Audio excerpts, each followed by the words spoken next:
আমি একটা মাহফিলে আমি একজন মুরব্বী মানে বয়স্ক মানুষ মাহফিল থেকে বের হয়ে যাচ্ছিল, তো এটা আমি কখনো অ্যালাউ করি না যে আমি যতক্ষণ আলোচনা করব সবাই থাকতে হবে, একজনও যেতে পারবে না, কারণ আমার বিক্ষিপ্ত কথা তার কাছে বিক্ষিপ্ত একটা মেসেজ যাবে, কিন্তু আমার পুরোটা আলোচনার ভিতরে কিন্তু একটা মূল থিম থাকে। তো সে যদি অর্ধেক শুনে চলে যায় তাহলে তো সে আমার মূল থিমটা পেল না। তো ও যখন চলে যাচ্ছিল আমি তখন ডেকে বলছিলাম যে আমার মতো করে আমি যে মুরব্বী মানে যাওয়া যাবে না, এটাই ইশারায় বলছিলাম। তো এটাই ভাবে যে আপনার ছেলেরা এইভাবে নেবে এটাই বুঝি নাই। তো এটার ভিতরে ওরা একটা আনন্দ খুঁজে পেয়েছে, এবং সরকারের বদল হওয়ার কারণে এখন যে সমস্ত মানুষগুলো মুরব্বীর কাতারে ছিল যারা যখন পালিয়ে যাচ্ছে সেখানে ওই কথাটা চলে যায়, এটা যায় প্রসঙ্গক্রমেই যায়। এবং আমি একটা কথা বলেছিলাম যে এক লোক বের হয়েছে দাড়ি টাড়ি কামাই একবারে সমান, এখন সালমান এফ রহমান যখন দাড়ি কামিয়ে ফেলেছে তখন আমার কথাটা ওর সাথে হুবহু মিলে গেছে।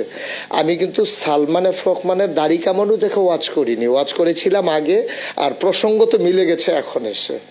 তো এখন যখন যাই আমার গ্রামে হোক বাইরে হোক শহরে হোক আমি দেখি রিক্সার পেছনে লেখা মুরব্বী, তারপরে আমার ছেলেরা যখন গ্রাফিতি করেছে ওয়ালে ওয়ালে সেখানে লেখা আছে, তারপরে সোশ্যাল মিডিয়া আপনি যদি 100 রিলস দেখেন সেখানে দেখবেন 50টা রিলস হচ্ছে মুরব্বী।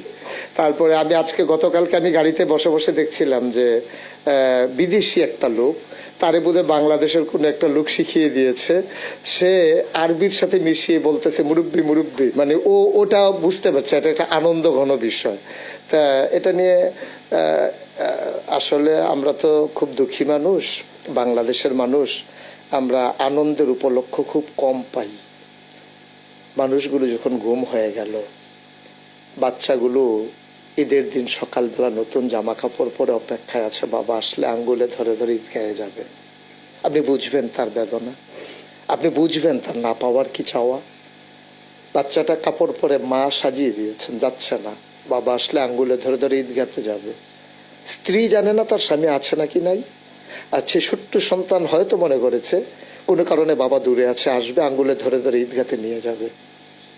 আমরা দুঃখী মানুষ, ঈদগুলো আমাদের এভাবেই গেছে গত 15টা বছর। অনেক মানুষ গুম হওয়া, সে মানুষগুলো সন্তানগুলো ঈদের আনন্দ বুঝেনি, বিধবা না হয়েও বিধবার স্বাদ গ্রহণ করেছে আমার দেশের মায়েরা।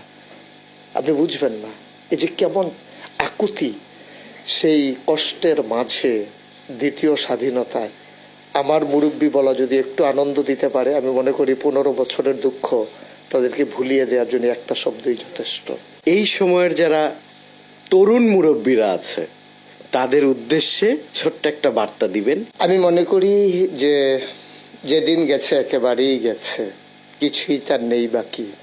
সুতরাং আমার যারা নতুন প্রজন্ম, আমি বারবার বলি তাদের চোখে আমি বিশ্ব দেখি, তাদের হৃদয়ে আমি ভাবতে শিখি। সুতরাং আমাকে যারা ফলো করে, আমার কথায় যারা আনন্দ পায়, আমার বেদনার্থ কথাগুলো যাদের হৃদয়ে রক্তক্ষরণ ঘটিয়ে চোখে অশ্রু হয়ে ঝরে পড়ে, আমি তাদের জন্যে এই চ্যানেল এর মাধ্যমে আমার বার্তা হচ্ছে আমরা জেগে উঠি, আমরা গর্জে উঠি, আমরা জানিয়ে দিই আমরা ছিলাম, আমরা আছি, আমরাই থাকবো ইনশাআল্লাহ। আর এই ভবিষ্যৎ বাংলাদেশ বিনির্মাণে আমার এই ছেলেগুলো, আমার এই ভবিষ্যৎ প্রজন্ম তারা এগিয়ে যাবে সম্মুখ পানে। এখানে কোনো সংকোচ নাই, কোনো এখানে হৃদয়ের উষ্ণ ভালোবাসা বিলিয়ে দিতে কোনো কৃপণতা নাই। সবাই মিলে সবাইকে ভালোবাসি, সবাই মিলে কাঁধে কাঁধ মিলিয়ে আমার কাগজে পত্রের সোনার বাংলাকে প্রকৃত অর্থেই সোনার বাংলা হিসেবে গড়ে তুলি। মুরব্বী মুরব্বী যেমন করে বলেছিলাম ওঠা যাবে না, আমি যুবকদেরকে বলি হে যুবক তুমি এগিয়ে যাও সম্মুখ পানে, থেমে যাওয়া যাবে না। মুরব্বীকে যেমন বলেছিলাম উঠে যাওয়া যাবে না, আর যুবকদেরকে বলি আগানোর ক্ষেত্রে নো কম্প্রোমাইজ, থেমে যাওয়া যাবে না, আগাতে হবেই আমাদেরকে ইনশাআল্লাহ।